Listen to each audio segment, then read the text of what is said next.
అందరికీ నమస్కారం. ఈరోజు 19వ తారీఖు 20, 21, 22, 23 రిలీజా 21 జస్ట్ 3 డేస్లో ఇది జనం ముందుకు వెళ్ళబోతున్న సినిమా.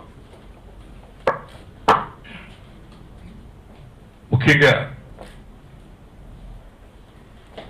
ఈ సినిమాకి ఇక్కడ టేబుల్ ఈ డయాస్ మీద కూర్చున్న వాళ్ళు అందరూ కూడా సినిమా తప్ప మరొకటి తెలియని వాళ్ళు. సినిమా కోసం ఇంచుమించు లైఫ్ అంతా సినిమా మీదే బ్రతికిన వాళ్ళు. ఏదో డబ్బులు సంపాదించడం కోసం సినిమాల్లో చేసి దాని ద్వారా బెనిఫిట్ అవుదాం అనుకున్న వాళ్ళకంటే ఇండస్ట్రీని బాగు చేయడం కోసం కష్టపడ్డవాడు వీళ్ళు. బహుశా ఇప్పుడున్న జనరేషన్ తెలియదు. ఇండస్ట్రీ పుట్టిన తర్వాత హీరోస్లో కృష్ణ గారు కష్టపడ్డంత గట్టిగా కష్టపడ్డ హీరో లేదు. రోజుకి 3 షిఫ్టులు చేసిన ఏకైక హీరో కృష్ణ. అది నా కళతో చూసిన. నాకు 3 షూటింగ్లు జరుగుతుంటే ఆయనకి 3 షూటింగ్లు జరుగుతాయి. మార్నింగ్ 7 to 1 ఒక కాల్ షీటు, 2 to 9 ఒక కాల్ షీటు, 10 to 2 ఒక కాల్ షీటు. అట్లా కంటిన్యూస్ గా మోర్ దెన్ 10 years వర్క్ చేశాడు. ఎంతమంది కొత్త డైరెక్టర్లకు అవకాశం ఇచ్చాడు. ఎవరైనా కొత్త ప్రొడ్యూసర్లు, ఎంతమంది కొత్త ప్రొడ్యూసర్లు ఇవాళ ఆ రోజులో సినిమా తీయాలంటే నాగేశ్వరరావు గారికి 5.5 సినిమాలు సంవత్సరానికి, రామారావు గారికి 8 సినిమాలు. అవి ఫిక్స్డ్ ప్రొడ్యూసర్స్. కొత్త ప్రొడ్యూసర్ రావాలంటే రామారావు గారికి మ్యాక్సిమం 2 వచ్చేవారు. 2కి అవకాశం దొరికేది. నాగేశ్వరరావు గారి దగ్గర 1 అవకాశం దొరికేది. 20 మంది ప్రొడ్యూసర్లకు అవకాశం ఎవరి దగ్గర దొరికేది అంటే ఒక కృష్ణ గారి దగ్గర. అంతమంది ప్రొడ్యూసర్ రాగలిగారు, అంత కష్టపడగలిగారు.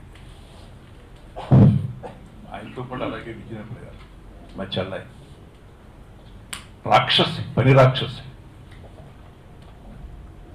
దర్శకత్వం అలాగే వహించింది, సినిమాలో యాక్టింగ్ అలాగే చేసింది. అలాగే ఇక్కడున్న మోహన్ బాబు తెల్లవాళ్ళు రాత్రి 2, 3, 4, 5 అయినా సరే మళ్ళీ తెల్లవారితే 6 గంటలకి మేకప్ వేసుకుని 7 గంటలకు సెట్లో. అలాగే నరేష్. అలాగే ఇండస్ట్రీకి వచ్చిన తర్వాత దిల్ రాజు. పని పని పని సినిమా తప్పేం లేదు. ఎందుకు చెప్తున్నానంటే కష్టపడి పట్టుదలతో పైకి వచ్చిన వాడు ఈ వేదిక మీద కూర్చున్నాడు. అంటే మిగతా వాళ్ళు కాదని కాదు, ఒకే వేదిక మీద ఇంతమంది ఉండడం అనేది వెరీ రేర్. ఎందుకోసం వచ్చామంటే ఆ కుర్రాన్ని, నవీన్ని మనసారా ఆశీర్వదించడానికి, అభినందించడానికి వచ్చాం. నాకు మొట్టమొదటిసారిగా నరేష్ నా దగ్గరికి వచ్చి, నాకు నవీన్ తెలుసు, ఎడిటర్గా తెలుసు. నిజంగా ఇందాక నిర్మల గారు చెప్పినట్టు మంచి పొజిషన్లో ఉండేవాడు. వస్తూ ఉంటే కొంచెం పళ్ళ అదురుతూ ఉండేది, ఆ రేంజ్లో వస్తూ ఉంటాడు. ఒకరోజు సడన్గా నరేష్ వచ్చి, నవీన్ని హీరోగా ఇంటర్వ్యూ చేస్తున్నాను గురువు గారు, మీ బ్లెస్సింగ్స్ కావాలి తీసుకొస్తే షాక్ అయ్యింది. అంటే నవీను ఎడిటరు వాడేనండి కదా, నేనేం మాట్లాడాను, సార్ తీసుకొస్తాను కదా చూద్దాం. వస్తే అసలు నేను చూసిన నవీన్ వేరు, ఆ నవీన్ వేరు. అంతకంటే ఫోటోగ్రాఫ్ తీసుకొచ్చాడు. ఇప్పటికీ నా మైండ్ బ్లాంక్ అయి ఉంది. అంటే 6 ప్యాక్తో ఎంత అద్భుతమైన స్టిల్ తీశారు. అది ఫస్ట్ పిక్చర్లో చేయాలని చేసినట్టున్నారు. అది అప్పటి నుంచి ఆ సినిమా రావాలి బయటకు అనుకుంటున్నాను నేను. ఈలోగా ఈ సినిమా స్టార్ట్ అయింది. అది డేట్స్ కొన్ని ప్రాబ్లం అయ్యి నాకు అనిపించింది, మళ్ళీ ఈ సినిమా మొదలు పెట్టినప్పుడు మళ్ళీ లావ్ అయ్యాడు. ఇంటర్ మళ్ళీ లావ్ అయ్యామన్నాను. లేదు సార్, నేను సినిమా షూటింగ్ నాటి తగ్గిపోతాను అన్నాడు. షూటింగ్ అయ్యి షెడ్యూల్ అయిన తర్వాత వచ్చాడు, కరెక్ట్గా తగ్గి. అంటే ఒక మెకానికల్గా లావ్ అవ్వడం, మెకానికల్గా చేయడం అంటే అది కేవలం పట్టుదల. నేను 20 కిలోలు తగ్గడానికి సంవత్సరం 4 మాసాల నుంచి డైటింగ్ చేస్తే రైస్ మానేసి 1.5 years పట్టింది. అలాంటిది వితిన్ మంత్స్, 2 months 3 monthsలోనూ కష్టపడి ఆ కుర్రాడు తగ్గలిగాడంటే అది ఆ పట్టుదల పైకి రావాలి. నిజంగా Naveen, whole heartedly I bless you. ఎందుకంటే నాకు కృష్ణ గారి కుటుంబానికి 40 సంవత్సరాల అనుబంధం. రమేష్ బాబు నీడ సినిమాలో మొట్టమొదటి బొట్టు పెట్టాను. అదే సినిమాలో మహేష్ బాబుకి ఆర్టిస్ట్గా బొట్టు పెట్టాను. ఆ విషయం మహేషే స్టేజ్ మీద చెప్పుకున్నాడు. అలా మా కుటుంబానికి కానీ, మా ఆవిడ పద్మకు కానీ, వాళ్ళ కుటుంబానికి కానీ ఎన్నో అవినాభావ సంబంధాలు ఉన్నాయి. అందుకే మాది కుటుంబంగా ఫీల్ అవుతుంటాను.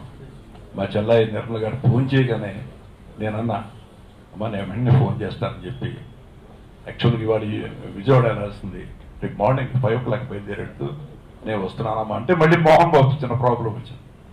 20 వస్తున్నాను అన్నాడు. మళ్ళీ మోహన్ బాబుతో మాట్లాడి అతను క్యాన్సిల్ చేసుకుని, ఎందుకోసం అంటే ఇది ఫంక్షన్ కోసం కాదు, సినిమా ఫంక్షన్ చాలా జరుగుతుంటాయి, ఎన్ని ఆడియో ఫంక్షన్ జరుగుతున్నాయో మీకు తెలుసు. అన్నింటికి రా, ఈ వేదిక మీద ఉన్న వాళ్ళందరూ వచ్చేవాళ్ళు కూడా కాదు. కానీ ఇది ఇండస్ట్రీ కోసం పెరిగిన ఒక కుటుంబం. ఈ కుటుంబం నుంచి ఇంకో కుర్రాడు వస్తున్నాడంటే వాడు పెరిగితే రేపు ఇంకా ఎంతమందికి అవకాశాలు ఇస్తాడో భవిష్యత్తులో. అందుకోసం ఈ కుటుంబాన్ని బ్లెస్ చేయాల్సిన అవసరం ప్రేక్షకులకి, ప్రజలకు ఉంది. అందుకోసం నవీని తప్పకుండా బ్లెస్ చేస్తారని మనస్ఫూర్తిగా నేను అనుకుంటున్నాను. ఇందులో పాటలు విన్నాను నేను. ఒక సాంగు, నిన్నే సాంగ్, ఎక్స్ట్రాడినరీ సాంగ్, చాలా బాగా చేశాడు. దాని తర్వాత ఇంకో 2 సాంగ్స్ అవి కూడా నాకు బాగా నచ్చాయి. టీజర్ రిలీజ్ అయింది, టీజర్ చాలా బాగుంది. నాకు ఊరికే కథ గురించి నేను అడిగా, కథ గురించి అయితే మీకు చెప్పను, కానీ ఒక పాయింట్ నాకు ఎంత నచ్చిందంటే, ఈ సినిమా కేవలం ఫుల్ ఎంటర్టైన్మెంట్తో థియేటర్లో బిగినింగ్ టు ఎండ్ నవ్వుతూ కూర్చుంటారనే దానికి అది ఎగ్జాంపుల్. ఎక్కడో హాస్పిటల్లో ఉద్యోగం కావాలంటే అకౌంటెంట్ పోస్ట్కి అప్లై చేసుకుంటే వాడికి డాక్టర్ ఉద్యోగం ఇచ్చారు. వాడు వెళ్ళింది అకౌంటెంట్గా ఇంటర్వ్యూకి, డాక్టర్ అయిపోయాడు. వాడు కనీసం ఇది కూడా కాదంటే మనకు ఫుడ్ ఉండదేమో నేను యాక్సెప్ట్ చేశాడు. అలాంటి ఒక డాక్టర్ కదా హాస్పిటల్లో చాలా మంది చేరుతూ ఉంటారు. చేరిన వాడు అందరూ పేషెంట్స్ అనుకోవద్దు. కొంతమంది పోలీస్ కేసుని తప్పించుకోవడానికి చేరుతూ ఉంటారు, కొంతమంది కోర్టుల్లో అటెండ్ అవ్వకుండా ఉండడానికి చేరుతూ ఉంటారు, కొంతమంది ఎవరైనా చంపేస్తాడేమోనని భయంతో ఉంటే ప్రొటెక్షన్ ఉంటుందని చేరుతుంటారు. అలాంటి సన్నాసులు ఈ డాక్టర్ తగులుతారు. వాళ్ళు పేషెంట్లు కాదు, వీళ్ళు డాక్టర్ కాదు. అలాంటి కథ ఊహించుకోండి అలా ఉంటుంది. It's a beautiful entertainer. నాకు చాలా బాగా నచ్చింది అది. డెఫినెట్గా సినిమా సక్సెస్ అవుతుందని, ఎందుకంటే రేపు 3 సినిమాలు రిలీజ్ అవుతుంది. అంటే మనకు తప్పదు అలాంటి పరిస్థితి. 3 సినిమాలు అంటే అదృష్టం. 7 సినిమాలు 8 సినిమాలు రిలీజ్ అవుతుంది. కాబట్టి ఈ సినిమా తప్పకుండా, అంటే డే 1 పంప దీంతో హౌస్ఫుల్స్ అయిపోయి ఇదవుతుందని నేను అన్నాను. Definitely it will have a good opening and it will pick up. నేను పెళ్లి చూపుల సినిమాలకి వాటికి లేదా మన శ్రీరస్తు వాటికి కూడా సినిమా చూసిందని చెప్పాను. నేను ఇంకా సినిమా చూడాల.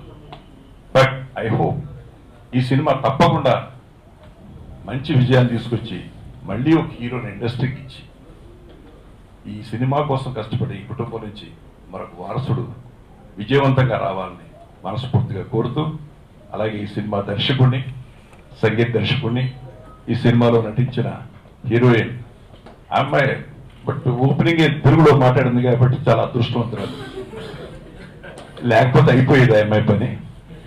సో ఎందుకంటే నేను తెలుగులో సినిమాల్లో పనిచేసే ప్రతి హీరోయిన్ తెలుగు నేర్చుకుని మాట్లాడండి అని చెప్తాను. కాబట్టి ఆయన తెలుగులో మాట్లాడింది అదృష్టవంతురాలు. So I wish all the technicians and artist, అదేంటే team of the film have a very good success. Thank you very much. Mohan Babu గారికి, దాసరి నారాయణరావు గారికి, కృష్ణ గారికి, విజయ్ నిర్మల గారికి, దిల్ రాజు గారికి, నరేష్ గారికి చాలా థ్యాంక్స్ ఈరోజు ఇక్కడ వచ్చినందుకు. And thank you so much. ఆడియోని చాలా బాగా రిసీవ్ చేసుకొని చాలా పెద్ద హిట్ చేశారు. అలాగే మూవీ కూడా చాలా ఇంట్రెస్టింగ్ గా ఉంటుంది. ట్రైలర్ చూసిన ప్రతి వాళ్ళు సస్పెన్స్ ఉంది అని చాలా ప్రెడిక్ట్ చేశారు, ఇది క్లైమాక్స్ అది ఇది అని. But none could predict the correct thing. So Nandini nursing home లో ఏం జరుగుతుంది అని తెలుసుకోవడానికి hardly 2 days. So 21st October కి don't miss it. And Naveen, it was great working with you actually. Thank you for being a very good acting partner of mine. And నువ్వు ఎస్సే చేసిన ఈ Chandu role everybody will love it.